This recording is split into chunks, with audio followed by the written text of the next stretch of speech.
Inilah Radio Talk bersama Kementerian Kesehatan Republik Indonesia. Halo, selamat pagi pendengar dan juga netizen. Pandemi COVID-19 tidak dapat dipastikan kapan berakhir, sementara masyarakat tetap harus membutuhkan pelayanan kesehatan, terutama di fasilitas kesehatan tingkat pertama. Khususnya pelayanan kesehatan gigi dan mulut. Namun sebagian orang ada yang merasa cemas melakukan pemeriksaan gigi di tengah pandemi COVID-19. Pemeriksaan gigi sebaiknya dilakukan per 6 bulan untuk orang dewasa, namun bagi anak-anak pemeriksaan gigi dilakukan per 3 bulan sekali. Lalu sebenarnya apakah aman untuk kita pergi ke dokter gigi di saat pandemi seperti saat ini? Apa saja yang perlu diperhatikan saat datang ke dokter gigi? Kita akan membahas lengkapnya dalam Radio Talk bersama Kementerian Kesehatan Republik Indonesia dengan tema Amankah pergi ke dokter gigi di saat pandemi? Saya Beri Hamzah, inilah Radio Talk selengkapnya.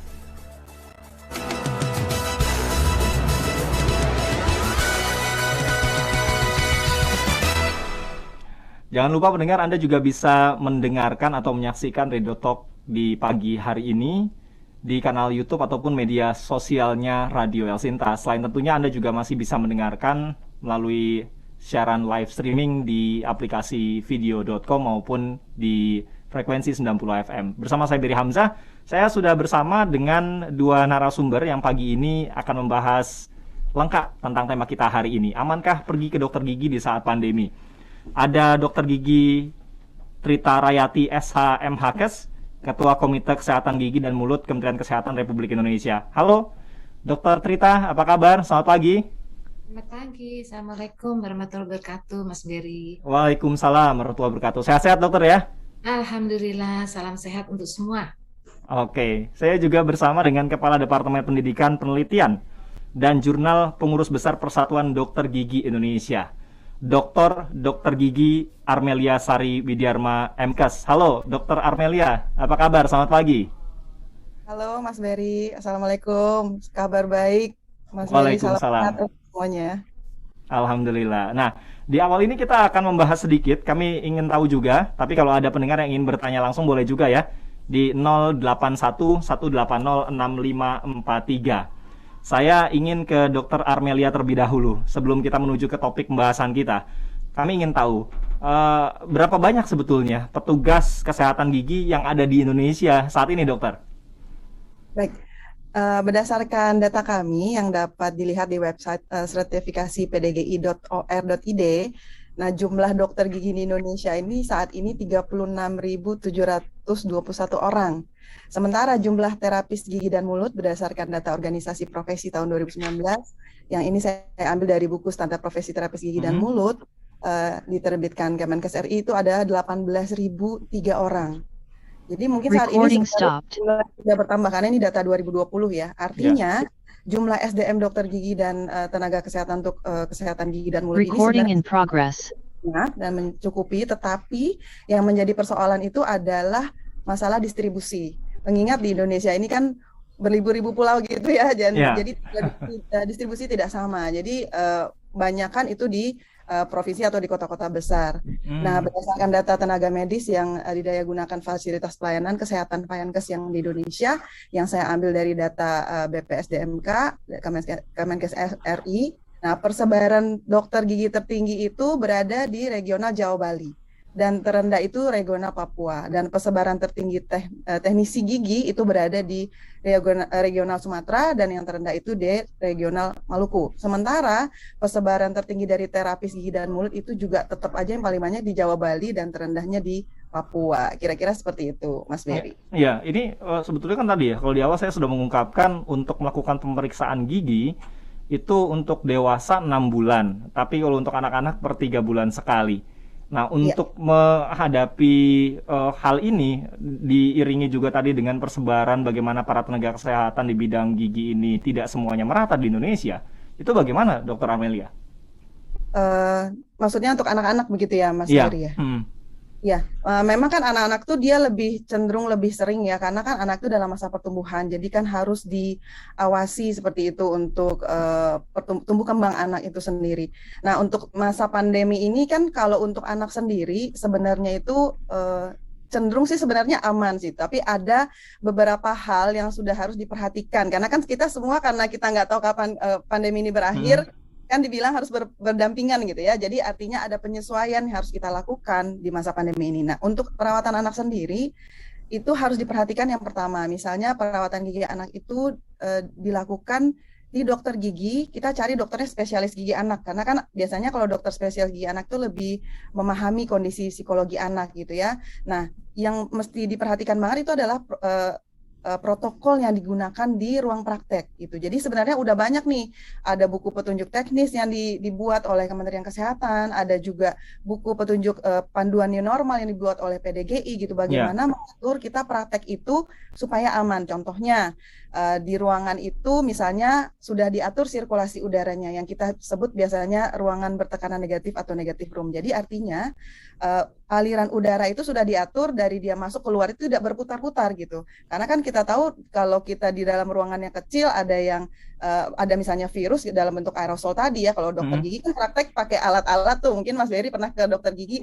Kurnya, scalernya atau bersihin garang gitu kan jadi aja aerosol ya. Nah itu kan jadi nggak boleh muter-muter udaranya ada aerosol karena kita takut malah jadi penularan. Jadi kita memperhatikan ruangan. Kemudian dokter sama anaknya sama perawatnya itu udah pakai APD atau alat pelindung diri. Ya, jadi sudah harus tertutup semuanya. Kemudian alat-alat tentu saja instrumennya itu harus disterilisasi, ruangannya juga disinfeksi semuanya gitu. Nah, itu kalau dari sisi ruangan dokternya gitu ya. Tapi kalau untuk anaknya sendiri mungkin bisa dipersiapkan misalnya sekarang nih udah konsultasi online tuh udah sering sudah mulai terbiasa lah ya kita ya. Iya, telemedicine ya. Betul, telemedicine. Jadi kita tuh bisa telemedicine dulu, konsultasi dulu ke dokternya atau rumah sakitnya atau kliniknya, kira-kira kondisi anak ini kenapa. Jadi udah ketahuan nih sebelum datang. Jadi nanti dokternya udah persiapkan apa saja yang akan dilakukan terhadap pasien tersebut gitu atau anak ini.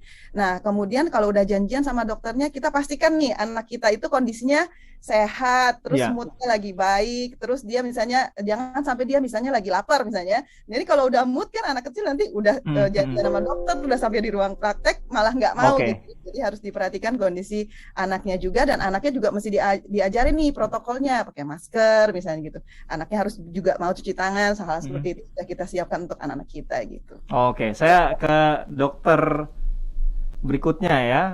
Ini pertanyaannya untuk Kementerian Kesehatan. Saya mau bertanya langsung ke Dokter Trita.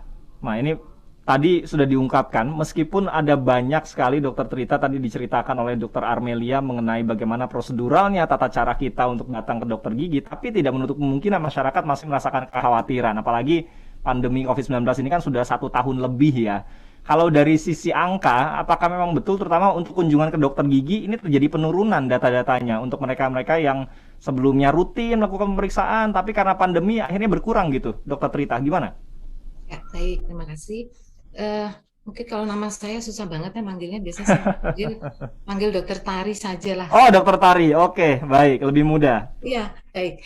Jadi memang begitu ya, Mas Berry ya. Kalau memang sejak awal pandemi ini memang terjadi penurunan yang cukup drastis ya, kunjungan ke kemana masyarakat ke fasilitas pelayanan kesehatan, terutama ke FKTP ini. Kalau kita memperhatikan data kunjungan itu, kita bisa melihat dari fasilitas pelayanan kesehatan, terutama FKTP yang bekerja sama dengan BPJS. Di sana kelihatan angka penurunannya cukup signifikan. Nah, ini trennya sekarang memang masih fluktuatif. Kalau ditanya kenapa demikian? Memang waktu di awal-awal kita pandemi 2020 ya, sekitar mungkin bulan Mei itu, jadi ini tingkat ketakutan itu bertingkat ya. Mula-mula masyarakat itu merasa tidak nyaman, rasa takut sehingga mereka kunjungan berkurang. Kemudian nanti periode berikutnya kira-kira di pertengahan tahun begitu gantian nih tenaga kesehatan giginya, baik dokter gigi, terapis gigi dan mulut ini mulai juga merasa cemas ya. Nah, betul. Sempat juga mengalami gitu ya, Dok? Ya, rasa tidak safe karena memang terkait dengan keterbatasan APD. Itu sangat mempengaruhi gitu ya. Dan juga beberapa teman sejawat yang tertular ini juga mungkin karena kesiapan dari APD. Nah, ketika di akhir tahun ini ada masanya sama-sama takut nih, dua-duanya masyarakat ya, nakesnya juga. Artinya takut ini dalam arti berhati-hati. Seperti itu sehingga kunjungannya berturun. Tapi kemudian di awal tahun 2021 ketika vaksinasi mulai digulirkan, dengan diawali oleh Pak Presiden, kemudian mulai rasa aman, safety ini mulai muncul dari dua pihak, sehingga kelihatan bahwa secara perlahan jumlah kunjungan ini meningkat sampai dengan saat ini. Memang ada penurunan sedikit. Waktu Januari sudah mulai baik, waktu bulan Juli memang sedikit penurunan karena adanya mutasi dari virus, tapi sekarang relatif lebih aman karena semua makin disiplin, baik nakesnya dengan APD yang sesuai dengan indikasi, kemudian juga pasiennya juga begitu, mulai kesadaran masyarakat itu pakai masker ya, kemudian cuci tangan, jadi memang benar prokes ini dilaksanakan. Mungkin itu Mas Beri. Ya, dari sisi kebijakan atau regulasi dikeluarkan nggak sih oleh Kementerian Kesehatan tentang bagaimana adaptasi kebiasaan baru untuk bisa melakukan pemeriksaan gigi ya di tengah pandemi COVID-19 seperti saat ini? Apalagi momentumnya kan kalau sekarang kita lihat ya, tadi malam Pak Luhut mengatakan ini sudah mulai bisa dikendalikan, bahkan positivity rate kita juga sudah mulai sesuai dengan standar WHO. AKB ini kan satu hal yang wajib sekarang sepertinya di setiap lapisan kehidupan masyarakat, Dokter Tari. Ya, betul. Jadi memang jadi Komite Kesehatan Gigi dan Mulut ini kan satu bagian yang komite yang dibentuk oleh Kementerian Kesehatan, jadi mengajak stakeholder terkait, karena tidak mungkin masalah kesehatan gigi dan mulut ini diselesaikan oleh Kementerian Kesehatan sendiri, sehingga dengan komite ini kita berkolaborasi dengan pihak-pihak terkait atau stakeholder yang lain ya.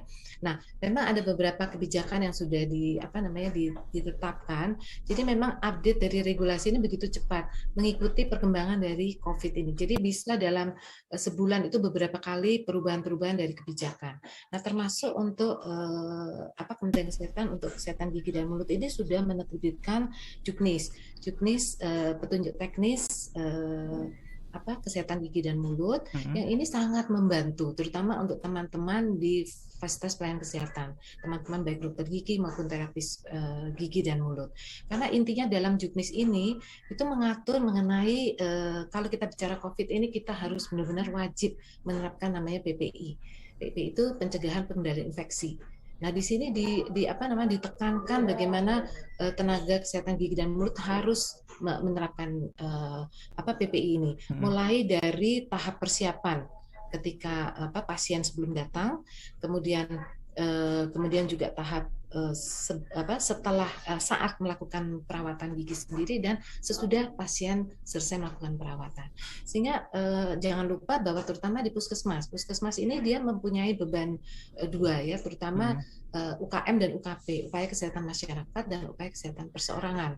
Kalau kita bicara tadi mengenai persiapan dan seterusnya, itu banyak pada ketika kita akan melakukan upaya kesehatan perseorangan, artinya pengobatan di ruangan di dalam gedung. Nah, yang terutama juga untuk UKM, karena upaya kesehatan masyarakat ini tidak boleh berhenti, karena bagaimana kita mengedukasi masyarakat bisa menemukan kasus sejak awal sehingga bisa ditindaklanjuti, menyarankan mereka untuk pergi ke pelayanan kesehatan baik puskesmas maupun dokter gigi. Nah, ini semua ada dalam pedoman atau Juknis pedoman teknis kesehatan gigi dan mulut.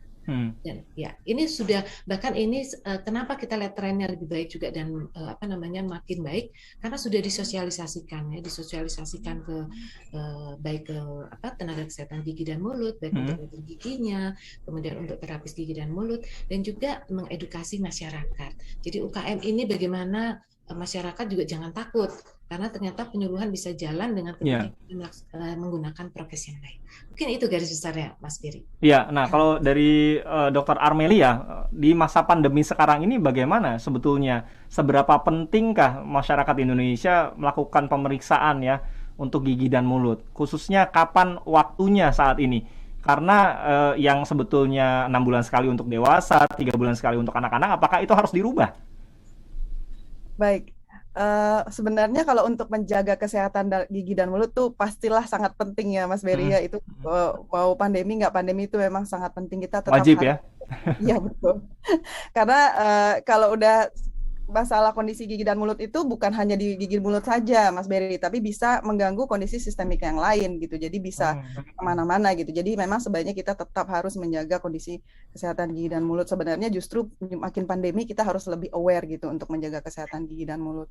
Nah, seperti yang sudah dijelaskan oleh Bu Tari tadi kan memang sudah ada juknisnya ya. Jadi sebenarnya untuk praktek dokter gigi sendiri itu sudah diatur sedemikian rupa gitu. Jadi bukan hanya dari Kemenkes, dari PBPDGI juga sudah mengeluarkan sebuah buku panduan praktek new normal, bagaimana dari awal pasien janjian ya. Jadi bahkan untuk janjian aja tuh udah diatur. Jadi janjiannya tuh kita tidak menganjurkan pasien tuh sakit gigi langsung datang ke rumah sakit atau ke gigi. Jadi bikin appointment dulu berarti kan?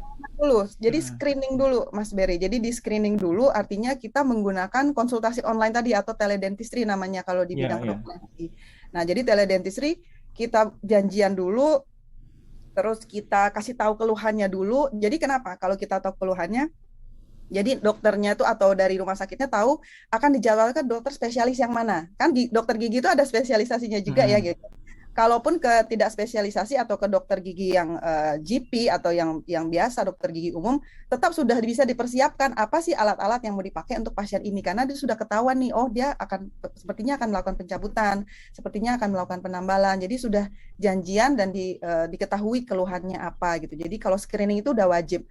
Kemudian nanti dari screening itu juga diketahui pasiennya ini ditanya dulu, habis traveling nggak, habis dari daerah red zone nggak, atau ada saudara satu rumahnya yang positif nggak, atau habis kontak nggak gitu. Jadi itu sudah dideteksi terlebih dahulu sehingga praktek ke dokter gigi itu juga jadi lebih aman gitu ya. Nah, untuk mengetahui mengenai waktu yang tepat tadi pertanyaannya ya. Iya. Kalau yang tepat itu sebenarnya kalau sekarang ini memang kalau tanpa keluhan, benar-benar tidak ada keluhan, itu cukup dengan menjaga kesehatan gigi dan mulut. Tadi sikat giginya 2 kali sehari, pagi setelah sarapan dan malam sebelum tidur, kemudian bisa menambah menggunakan obat kumur seperti itu ya. Nah, tapi kalau ada keluhan silahkan langsung gunakan tadi telekonsultasi atau teledentistry. Ketika memang datang, silahkan bisa datang ke dokter gigi, ke rumah sakit atau ke klinik, dan harus memperhatikan tadi syarat-syarat tadi.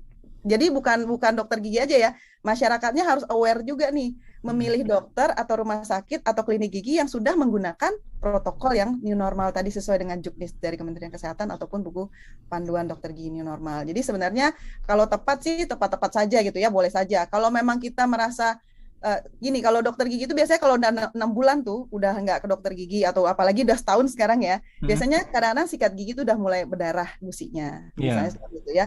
Itu kan yang paling sering tuh ya. Nah, kalau udah berdarah gusi itu kan artinya biasanya ada karang gigi gitu kan. Kalau udah ada karang gigi kan berarti terjadi gangguan atau kerusakan yang sering berdarah. Nah, itu sebaiknya memang sudah harus tetap konsultasi ke dokter gigi. Tapi kalau sehat-sehat aja, mulutnya nggak ada gusi berdarah, nggak ada yang dirasa sakit, tidak ada berlubang, ya nggak usah yang dengan sengaja gitu datang ke dokter gigi tanpa konsultasi dulu. Jadi kira-kira seperti itu, Mas Berry. Jadi tidak ada yang dirubah ya, kalau menurut saya tetap aja yang 6 bulan tadi. Hanya lebih aware tentang tadi ya, protokol kesehatan hanya ditambah itu kan sebetulnya nggak repot lah ya. Ya, jadi bisa telekonsultasi dulu atau teledentistry dulu lah gitu sebelum ini. Dan tetap 6 bulan menurut saya untuk konsultasi dengan dokternya gitu, untuk mengetahui. Oke. Baik.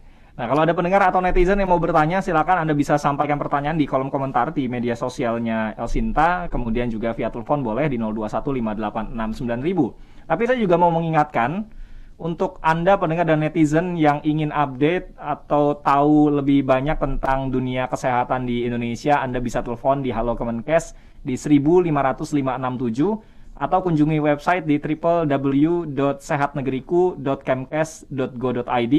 Mention atau bertanya juga via Twitter boleh, langsung aja mention Twitternya Kementerian Kesehatan di @kemenkesri, atau Anda dengarkan siaran radio kesehatan. Ingat, radiokesehatan.kemkes.go.id. Setelah yang berikut ini, kita akan lanjutkan perbincangan di pagi hari ini, Radio Talk bersama Kementerian Kesehatan dengan tema Amankah Pergi ke Dokter Gigi di Saat Pandemi. Radio Talk bersama Kementerian Kesehatan Republik Indonesia. Saatnya kita bersama akhiri pandemi dengan vaksinasi, karena kan kita hadapi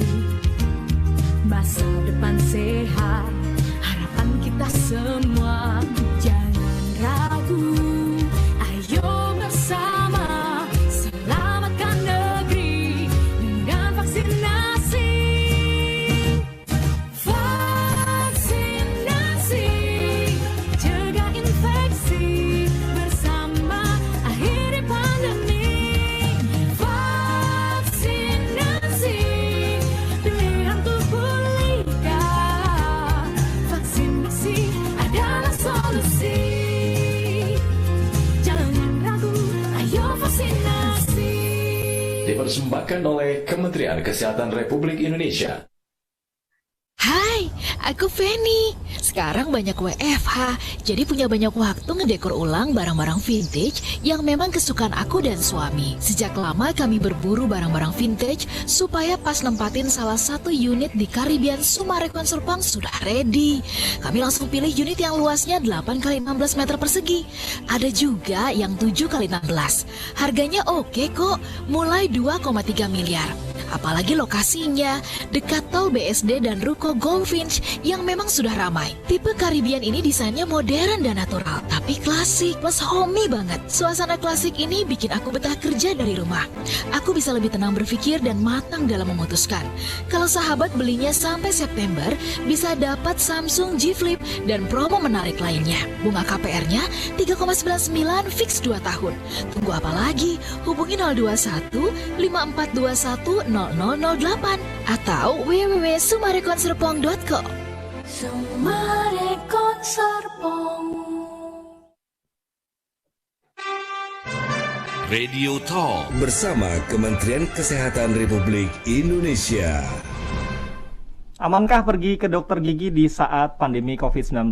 Dari apa yang tadi dijelaskan oleh Dr. Armelia dan juga Dr. Tari, rasa-rasanya pertanyaan tentang tema kita di pagi ini sudah terjawab. Tapi kalau Anda penasaran dan ingin update lagi tentang dunia kesehatan dan mungkin tentang kesehatan gigi tapi belum terjawab dalam Radio Talk pagi ini, Anda silakan bisa telepon Halo Kemenkes di 1500567 atau buka dan kunjungi website www.sehatnegeriku.kemkes.go.id. Menanyakannya via Twitter juga boleh, mention aja ke Twitternya Kementerian Kesehatan di @kemenkesri atau kunjungi juga atau dengarkan siaran radionya di radiokesehatan.kemkes.go.id.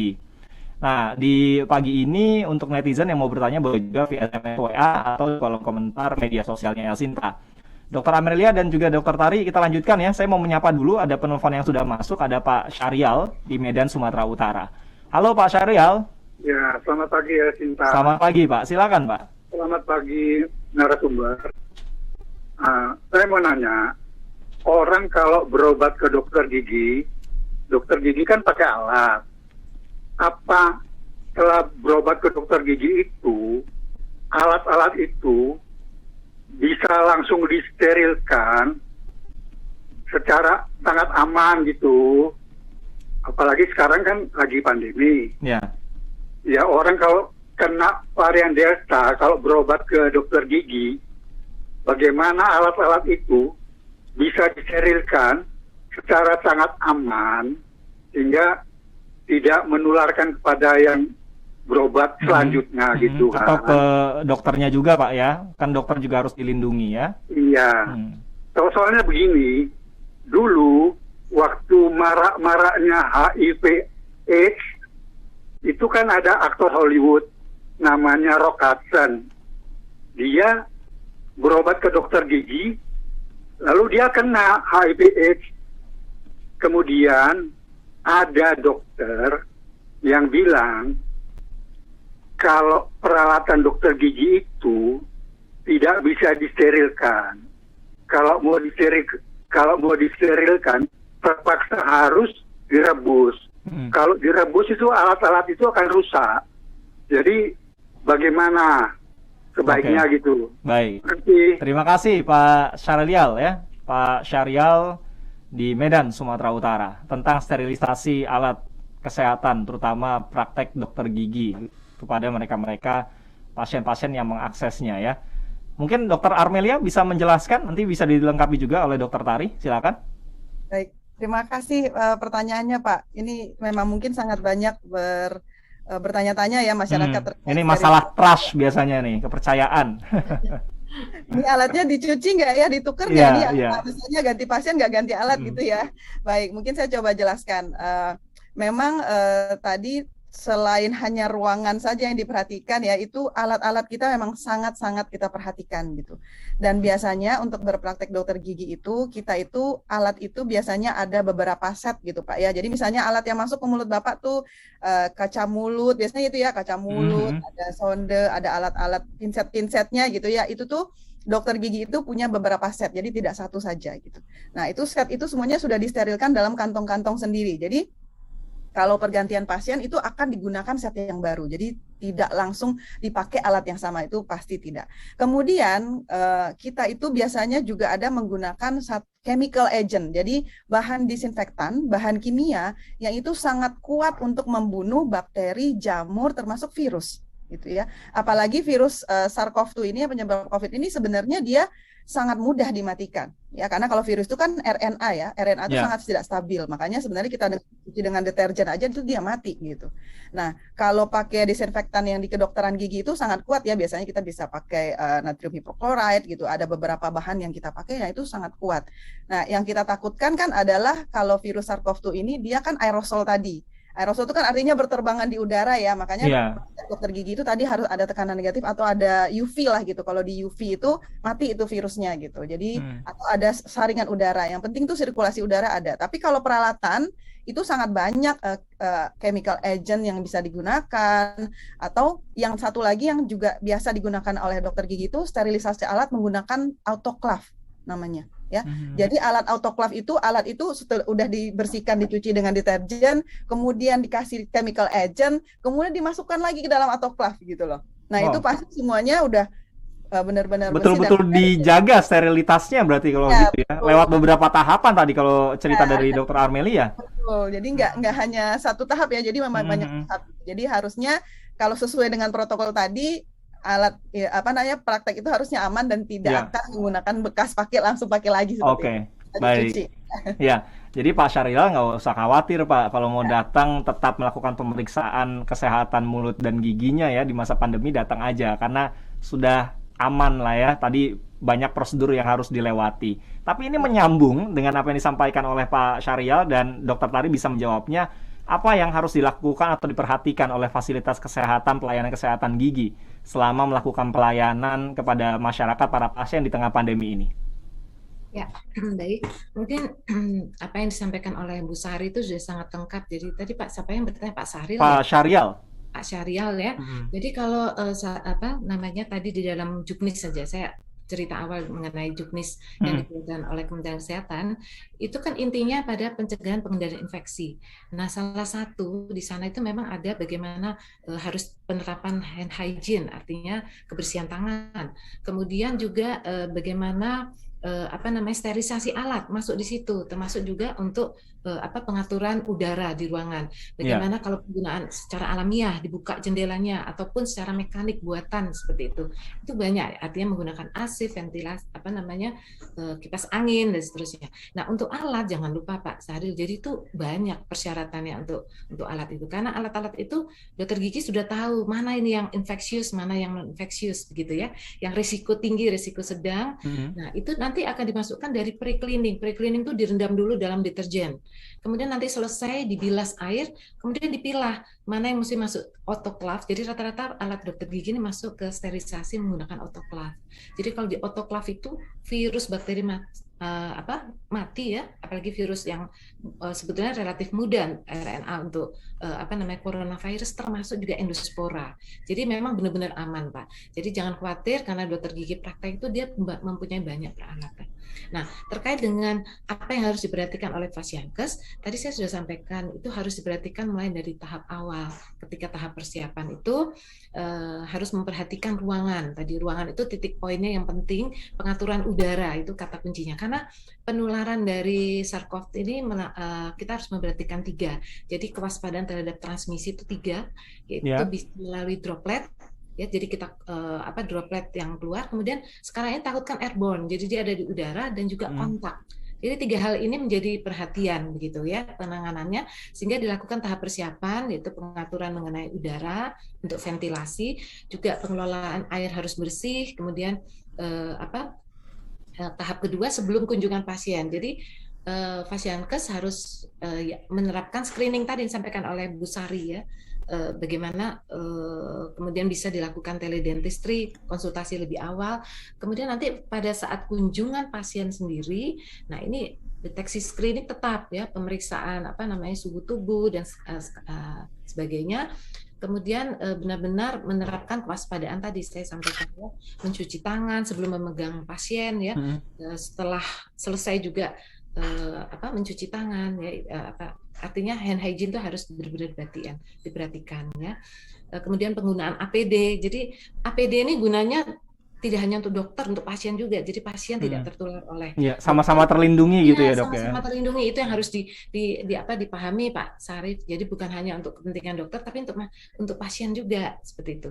Nah, kemudian setelah kunjungan juga demikian ya, harus dibersihkan kembali ruangan itu. Jadi relatif tahapan-tahapan ini sudah dilalui, harus dan wajib sekarang hukumnya. Bahkan itu kenapa tidak usah khawatir, karena ini jadi di Fasiankes itu sekarang ada kebijakan baru.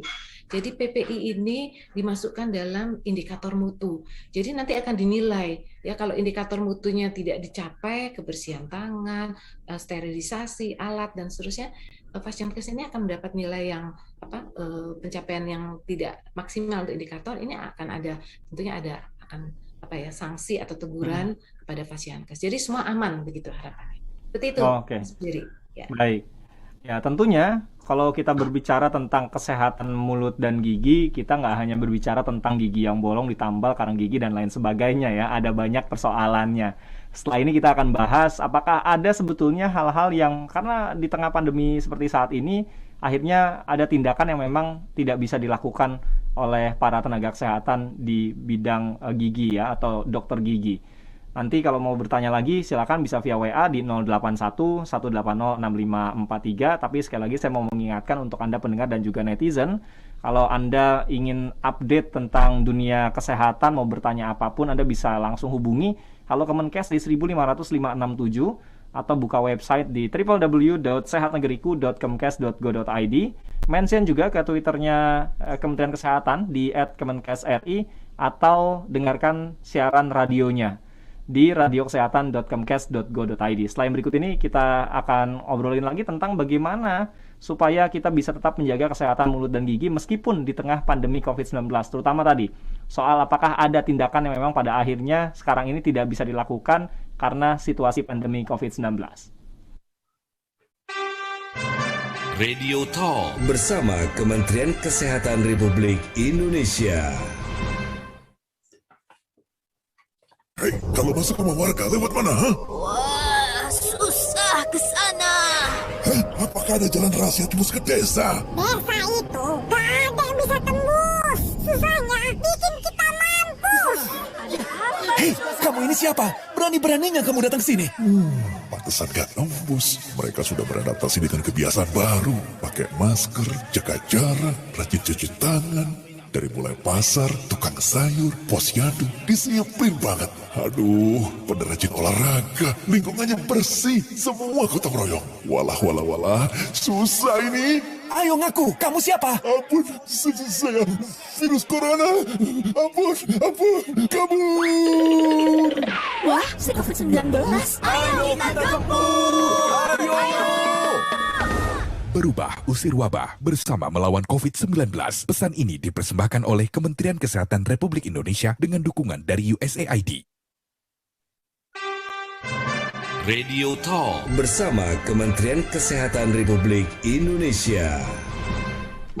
Amankah pergi ke dokter gigi di saat pandemi COVID-19 dengan berbagai tata laksana yang tadi sudah dijelaskan oleh Dr. Sari dan juga Dr. Tari? Tentunya aman kita datang ke dokter gigi untuk melakukan pemeriksaan atau menjaga kesehatan mulut dan gigi kita di tengah pandemi COVID-19. Tapi saya ingatkan lagi untuk yang mau lebih update lagi tentang dunia kesehatan di Indonesia, Anda bisa telepon ke Halo Kemenkes di 1500567 atau buka website di www.sehatnegeriku.kemkes.go.id atau bertanya via media sosial Twitter Kementerian Kesehatan di @kemenkesri atau dengarkan siaran radionya radiokesehatan.kemkes.go.id. Saya ingin ke Dr. Sari. Tadi sebelum jeda saya sempat menyinggung persoalan tentang gigi ya. Ini bukan cuma soal gigi yang bolong nih, dokter. Ada nggak sih sebetulnya tindakan-tindakan yang karena di tengah pandemi ini itu tidak bisa dilakukan atau bahkan harus ditunda? Bagaimana, Dokter Sari? Ya, baik. Untuk praktek di masa pandemi sih memang resiko penularannya, mengingat praktek tadi ya saya bilang pakai alat-alat itu kan alat getaran-getarannya atau putarannya itu kan membuat ibaratnya muncrat-muncrat kemana-mana gitu ya. Iya. Sementara itu yang kita takutkan, sementara alat kita itu bisa jadi aerosol juga ya, menyebabkan aerosol karena getarannya sangat tinggi atau putarannya sangat tinggi. Jadi dengan protokol tadi memang bisa dikurangi lah gitu, dan juga berdasarkan dari Amerika nih, Occupational Safety and Health Administration mengatakan bahwa memang tenaga kesehatan gigi dan mulut ini adalah yang paling beresiko untuk paparan COVID-19 gitu ya, karena dokternya itu kerja ke mulut pasien kan deket banget ya. Mungkin Mas Berry pernah nih ke dokter gigi. Nggak jaga jarak tuh, Dok. Iya, nggak ada jarak. 1,5 meter tuh udah nggak bisa tuh kalau betul. nggak nyampe gitu ya. Jadi udah kan nggak bisa ya melakukan pemeriksaan gigi secara online gitu dari jarak jauh. Kalau ada robot atau apa, mungkin bisa ya. Bisa, tapi nggak bisa tindakan gitu ya. Iya. Kasih aja, paling sampai kasih resep gitu. Itu bisa gitu untuk menghilangkan sakit. Tapi kalau udah mau cabut, mau nambel kan nggak mungkin. Bapak buka mulut, ambil tangnya, keluarin giginya, nggak mungkin kan ya seperti itu ya. Gitu. Jadi memang kalau teledentistry bisa hanya untuk konsultasi, diagnosis, dan memberikan resep, itu masih bisa, Mas Berry. Tapi ketika harus tindakan, nah itu memang harus ke dokter gigi. Nah, yang sebenarnya dari banyak tindakan dokter gigi itu memang yang paling beresiko tadi adalah membersihkan karang gigi atau scaling tadi ya, karena alat scaler itu menggunakan getaran ultrasonik. Nah, getaran ultrasonik membuat cipratannya itu cukup jauh dan menyebabkan aerosol. Nah, tapi selama yang seperti kita diskusikan, selama fasilitas kesehatannya itu menggunakan protokol sesuai Juknis yang baru dan juga sudah mengikuti panduan new normal, harusnya itu lebih cenderung aman. Nah, jadi ingat nih Mas Berry, tadi Mas Berry bilang aman dengan catatan. Kalau misalnya kita datang masuk ke ruang praktek, ternyata dokternya cuma pakai sarung tangan satu sama masker aja, nggak pakai APD, nggak pakai hazmat, nggak pakai tutup kepala, itu terus pasiennya juga didudukin aja gitu, pasiennya nggak dikasih pelindung diri. Itu pasiennya boleh negur nggak sih? Sebenarnya pasien boleh mempertanyakan dan boleh menghindari untuk datang ke dokter yang prakteknya seperti itu. Lebih baik cari yang lebih aman gitu, karena kan kalau dokternya seperti yang biasa, nggak cuma pakai jas dokter aja gitu kan, cuma pakai satu aja masker, sementara aturannya maskernya harus masker yang N95, terus harus pakai kacamata, harus pakai face shield gitu. Itu kalau nggak dilakukan berarti nggak aman gitu. Kalau untuk pelindung dirinya aja enggak, mungkin kan alat-alat yang lain juga mungkin kita nggak tahu nih sterilisasinya sudah mungkin belum terupdate gitu ya. Jadi masyarakat juga harus aware gitu untuk memilih fasilitas pelayanan kesehatan yang sudah menjalankan protokol new normal gitu. Jadi kalau untuk tindakan memang ada tindakan yang agak beresiko tadi seperti scaling gitu ya. Dan scaling ini kan biasanya sifatnya tidak emergensi ya, kecuali ada bleeding. Ya, kecuali dia bleeding terus gusinya berdarah, nah itu memang sudah harus di scaling. Tapi kalau memang tidak ada keluhan, rasanya tidak terlalu perlu untuk melakukan scaling di masa pandemi ini. Itu yang mungkin bisa ditunda. Tapi kalau keluhannya sudah yang lain-lain, lubang dan ada bengkak gitu ya, sebenarnya kalau tindakan emergensi itu dokter gigi walaupun dari awal pandemi itu tetap wajib ya. Emergensi dalam artian ada keluhan yang sangat parah, ada pembengkakan, dan ada perdarahan hebat misalnya gitu. Nah itu memang emergensi itu harus dilakukan perawatan segera. Jangan sampai gara-gara ketakutan ditahan malah lebih parah gitu, malah membahayakan nyawa gitu ya. Jadi tetap harus dilakukan apalagi kalau emergensi. Kira-kira seperti itu Mas. Iya, kita menuju ke Bandung. Di sana sudah ada Pak Hari ya via telepon. Halo Pak Hari. Oh sayang sekali terputus dengan Pak Hari di Bandung. Anda bisa telepon lagi Pak Hari di 0215869000, SMS WA 0811806543. Saya mau kembali ke Dr. Sari tentang vaksinasi. Ini anak-anak usia 12 tahun kan belum ada ya. Seperti apa? Seperti yang kita ketahui penyakit gigi ini kan juga dialami oleh anak-anak. Seberapa amankah anak-anak atau balita misalkan melakukan pemeriksaan gigi di saat pandemi, terutama ketika mereka belum terproteksi dengan menggunakan vaksinasi, Dok? Belum vaksin ya anak-anak? Iya. Memang anak-anak itu kan punya anak masa pertumbuhan, apalagi yang kecil itu punya sistem mekanisme imun yang baik gitu ya. Itu memang sudah ditakdirkan oleh Allah juga ya untuk melindungi anak-anak. Mereka sistem imunnya juga sangat baik gitu. Jadi untuk anak-anak ke dokter gigi di masa pandemi sebenarnya cenderung aman. Tapi lagi-lagi sama ya, perlu diperhatikan protokol yang digunakan oleh dokter tadi ya, di ruangan praktek tadi ataupun di fasilitas pelayanan kesehatannya. Itu harus diperhatikan indikator-indikator yang sudah tadi disebut banyak sekali oleh dokter Tari ya, dari awal persiapan sampai dengan selesainya itu memang harus diperhatikan juga. Jadi kalau untuk anak-anak sama sebenarnya dengan dewasa, Oke. aman, tapi dengan catatan seperti itu. Kemudian juga sama tadi pakai APD juga dokter dan juga si anaknya ya. Baik. Dan alat-alat pasti juga. Nah, tadi saya udah sempat singgung di awal kalau anak-anak tuh disiapin dulu secara mental dan psikologi anaknya oleh orang tua. Anak-anak kadang-kadang kalau datang ke dokter gigi udah ketakutan duluan ya, mau diapain gitu ya. Jadi mungkin kalau dokter gigi anak tuh biasanya ruangannya tuh sudah dibuat lucu-lucu gitu ya. Iya, senyaman mungkin ya. Ya, jadi mungkin bisa membuat anak nyaman gitu dan mungkin orang tuanya sudah sudah janjian dulu sama anaknya, nanti mau ya, nanti mau buka mulut ya, itu udah dikasih tahu di rumah gitu supaya anaknya tuh. Kita ke penelpon lagi nih, tadi terputus Pak Hari di Bandung ya. Halo Pak Hari. Selamat pagi. Selamat saya pagi. Mau sharing sedikit. Silakan Pak Hari. Selama pandemik ini saya rutin perawatan gigi dan mungkin dokter tahu itu karena saya punya TMJ disorder dan juga beberapa anak-anak saya juga ke dokter Jacobus Rokat di Bandung. Tapi yang menjadi masalah adalah yang pertama saya harus tahu dulu protapnya. Nah ini protapnya membuat saya tenang. Satu, kita dikasih form yang harus diisi. Sampai ke sana di cek suhu, di interview lagi oleh susternya, lalu masuk ke dalam pakai APD-nya pasien. Sudah itu di ruang itu dibatasi dan saya harus kumur-kumur dulu. Kemudian setelah masuk ke dalam, dokternya saya lihat pakai APD lengkap. Nah, sesuatu yang menarik adalah di ruangan dokternya ada 2 atau 3 purifier dan jendela yang terbuka. Dan dokter itu tidak banyak bicara. Dan kemudian pasien sangat dibatasi. Dan saya bersyukur kepada Tuhan bahwa tidak terjadi apa-apa. Karena protap pasien maupun dokter jalan. Jadi saran saya, jalan terus kalau memang ada gangguan dan memang harus ke dokter. Tidak usah takut. Selama dokter dan prakteknya juga steril. Sehingga pasien pun aman. Terima kasih. Baik, terima kasih. Selamat pagi Pak Hari di Bandung. Wah, ini testimoni ya sebetulnya. tapi kita senang. Saya senang mendengarnya. Ini artinya tadi yang satu kan ada Pak Syariah menanyakan bagaimana sterilisasi alat-alatnya. Yang satunya lagi nih Pak Hari testimoni. Dia rutin ternyata datang ke dokter gigi. Saya mungkin ingin ke Dokter Tari dulu menanggapi tadi apa yang disampaikan oleh Pak Hari ya, testimoninya. Silakan Dokter Tari. Ya. Terima kasih Pak Hari ya. Pak siapa tadi? Betul, Pak Hari di Bandung. Ya. Jadi ini testimoni yang baik. Jadi itu adalah Dokter Jacobus Rungkat itu kebetulan saya tahu beliau ya. Beliau itu dosen saya dulu ketika saya masih kuliah begitu ya. Memang beliau itu bagus sekali dokter gigi spesialis anak kalau nggak salah ya.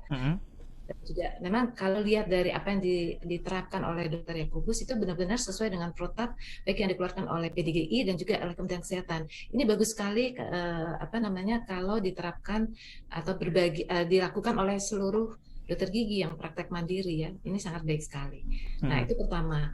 Kemudian kedua, kalau untuk FKTP yang lain, karena kalau kita bicara FKTP itu bisa klinik, bisa puskesmas, bisa praktek mandiri. Nah, kalau saya melihat untuk institusi pemerintah puskesmas itu mereka sekarang sudah wajib. Jadi sekarang kami bisa mengatakan bahwa itu aman puskesmas karena sudah wajib menerapkan PPI ini. Ya, Dokter Tari, apa saja sebetulnya ini spesifik ya kita bahas tentang puskesmas. Karena kan sekarang Fasiankes puskesmas ini sepertinya jadi hal yang urgent nih ya, diakses oleh masyarakat, mereka nggak mau terlalu jauh ke dokter atau praktek dokter gigi. Layanan apa saja yang bisa dilakukan oleh puskesmas saat ini dalam melakukan pemeriksaan gigi? Ya, baik. Jadi puskesmas ini kan pusat kesehatan masyarakat.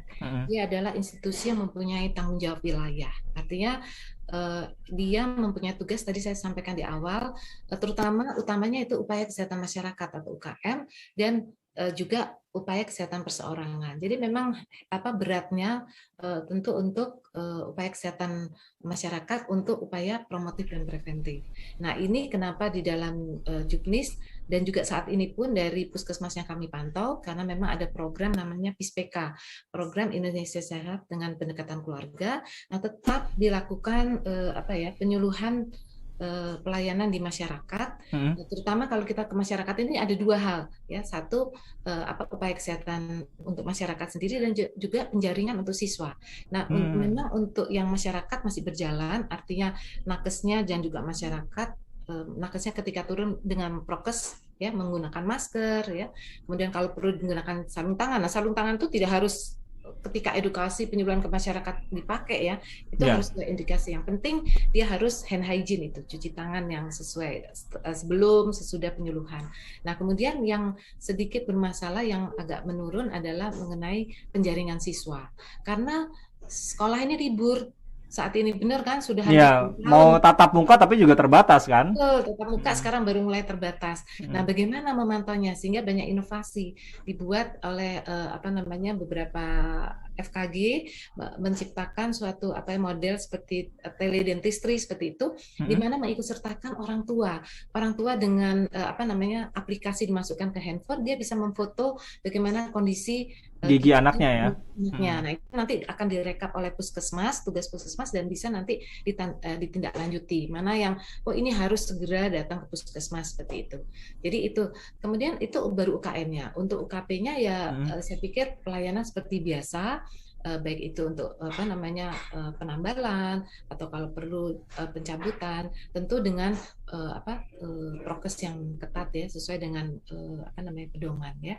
Jadi tadi benar yang seperti Dokter Yakobus itu, harusnya seperti itu, memang dari triase jadi awal ketika datang itu pasien juga sudah mulai beberapa praktek malah dan pasien mengisi form ya. Jadi pasien juga harus jujur begitu. Nah, ini harus peran dari pasien juga harus jujur sama-sama ya.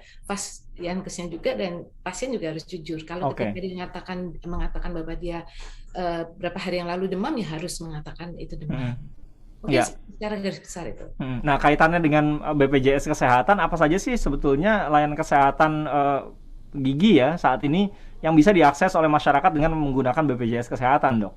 Nah, kalau untuk pelayanan dengan BPJS Kesehatan secara umum tuh sama ya, karena dia kalau lihat kita mulai dari administrasinya ya, biaya ada administrasi pendaftaran itu memang dia pasti ruang anunya terpisah begitu ya untuk BPJS, artinya supaya lebih cepat gitu ya. Nah, untuk pemeriksaannya sama, saya pikir mulai pengobatan, kemudian konsultasi juga disediakan ya, kemudian juga pelayanan kesehatan yang lainnya ya, sampai juga pencabutan tadi ya, kemudian mendapatkan obat pasca pelayanan ya. Saya pikir sama semua ya, seperti BPJS intinya. Oke.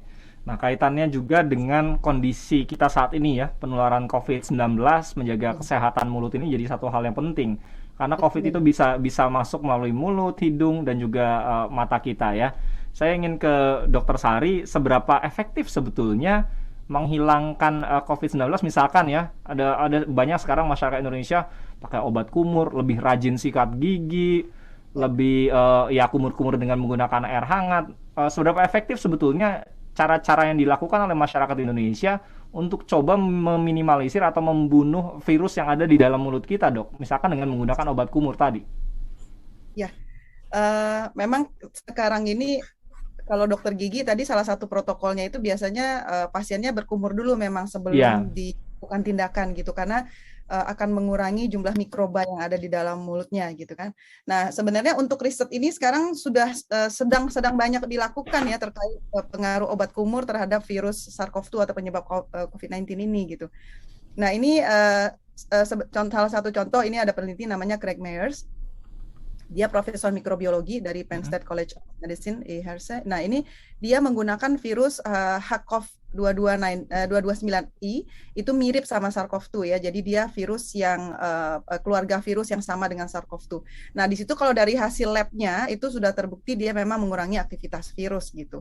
Nah, kemudian ada juga penemuan selanjutnya yang sudah diterbitkan di Journal of Infectious Disease tahun 2020, ini bulan Juli. Nah, ini juga mengatakan bahwa berkumur secara rutin dapat mengurangi viral load di dalam mulut gitu. Tapi memang kalau riset yang spesifik viral load-nya untuk SARS-CoV-2, nah ini yang belum banyak risetnya gitu. Nah, yang saya ketahui juga, kebetulan saya juga peneliti ya dari PBPDGI, saya juga di divisi penelitian. Nah, itu ada 3 untuk Indonesia sendiri maksudnya ya, ada 3 obat kumur yang memiliki kandungan yang terbukti efektif gitu dalam membunuh virus SARS-CoV-2. Dia udah spesifik. Tapi masih penelitian in vitro. In vitro artinya dalam laboratorium ya, belum uji klinis gitu. Nah, uji klinisnya sekarang sedang dilakukan nih. Kebetulan saya juga tim peneliti sedang dilakukan, sedang berjalan gitu di Rumah Sakit Yarsi kita lakukan. Dan itu kita semoga dalam akhir tahun inilah sudah bisa dipublikasikan gitu. Tapi yang pasti secara in vitro sudah terbukti efektif. Nah, tiga jenis bahan ini adalah PVPI, CPC, dan juga sodium hipochlorite gitu. Itu sudah ada sebenarnya produk komersilnya di Indonesia gitu dari yang sudah mengandung 3 kandungan ini gitu. Dan ini kita memang menyarankan untuk menggunakan yang sudah terbukti lebih baik ya daripada yang obat kumur yang belum terbukti secara in vitro-nya gitu. Itu sih kalau dari kami memang menyarankan menggunakan obat kumur dan dapat menurunkan mikroba termasuk bakteri dan jamur gitu di dalam mulut. Oke, ini penting ternyata menjaga kesehatan gigi dan mulut kita ya. Bisa berefek terhadap diri kita terutama terkait dengan penularan COVID-19.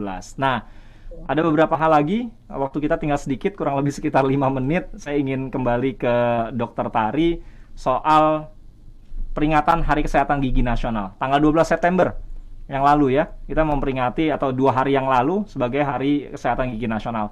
Ada tema atau kegiatan yang dilakukan dokter pada saat acara ini berlangsung? Ya, Mas Berry dan Bapak Ibu sekalian, memang tanggal 12 September 2021 ini kita memperingati Hari Kesehatan Gigi Nasional dan tema yang diangkat yaitu gigi dan mulutku sehat di masa pandemi COVID-19. Karena kita menyadari kalau kita lihat beberapa data, beberapa survei ya, itu juga menunjukkan ya dalam kondisi COVID ini malah rajin untuk mensikat gigi itu sedikit berkurang ya karena karena banyak aktivitas di rumah yang biasanya mau pergi beraktivitas anak sekolah, kemudian ayah atau ibu ke kantor ya cepat-cepat mereka gosok gigi pagi. Sikat gigi gara-gara mau ketemu orang dok. Iya, saya tidak tahu apa penyebabnya, tapi ada survei yang mengatakan demikian. Nah ini pesan kami tentu harus terus kita menjaga kesehatan mulut dan gigi. Nah aktivitas apa yang dilakukan terkait dengan tema itu kita melaksanakan webinar. Nah ini webinar karena kondisi sekarang memang pandemi COVID sehingga tidak mungkin tatap muka, kita melakukan webinar. Webinar ini bagi masyarakat umum dan juga bagi profesi baik dokter maupun terapis gigi dan profesi kesehatan lainnya. Oke. Nah kemudian juga kita membuat lomba-lomba, baik lomba gambar. Tentu ingin menggali supaya aktif partisipasi dari masyarakat umum dan juga lomba video pendek untuk kita lombakan, kita ingin melihat bagaimana inovasi untuk di masa pandemi ini. Mungkin itu garis besarnya. Baik. Nah, karena semakin terbatas, saya ingin Dr. Tari juga bisa menyampaikan mungkin ada tips atau pesan kepada masyarakat sebagai closing statement dari Dr. Tari.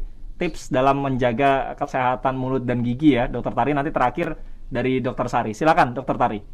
Baik, terima kasih Mas Berry. Jadi Bapak Ibu sekalian, saudara-saudaraku pendengar El Sinta yang tercinta, jadi kami hanya berpesan, walaupun kita berada di masa pandemi, tapi kita harus tetap menjaga kesehatan gigi dan mulut. Jadi jangan takut untuk datang ke dokter gigi, karena pemerintah dalam hal ini sebagai penanggung jawab untuk Fasiankes juga sudah mengatur sedemikian rupa agar masyarakat dapat dengan tenang melakukan pemeriksaan gigi, dan jangan lupa untuk selalu menerapkan protokol kesehatan ya dimanapun kita berada. Jadi itu wajib. Pandemi wajib ya. Nanti pasca pandemi tetap lakukan itu. Jadi jangan takut ke dokter gigi. Itu saja tip kami. Terima kasih. Oke. Ya, Dokter Sari silakan. Ada tips atau pesan sebagai closing statement dari Dr. Sari? Baik, terima kasih Mas Berry. Sesuai dengan tema HKGN 2021, Hari Kesehatan Gigi Nasional yang gigi dan mulutku sehat di masa pandemi, maka kita harus lebih meningkatkan kesadaran dalam menjaga kesehatan gigi dan mulut dengan menyikat gigi yang benar ya, yang benar 2 kali sehari setelah sarapan dan sebelum tidur, serta menambah menggunakan obat kumur. Nah, jangan takut ya, seperti kata dokter tadi, jangan takut ke dokter gigi apabila sudah merasakan ada keluhan, dan kalau semakin parah itu wajib ke dokter gigi supaya tidak menyebabkan penyakit yang lain. Namun, protokol new normal dalam perawatan gigi dan mulut harus diperhatikan untuk mencegah penularan COVID-19. Kira-kira itu dari saya. Terima kasih Mas Berry dan seluruh pendengar El Sinta yang baik. Oke. Dokter Sari dan Dokter Tari, terima kasih untuk waktu dan juga penjelasannya.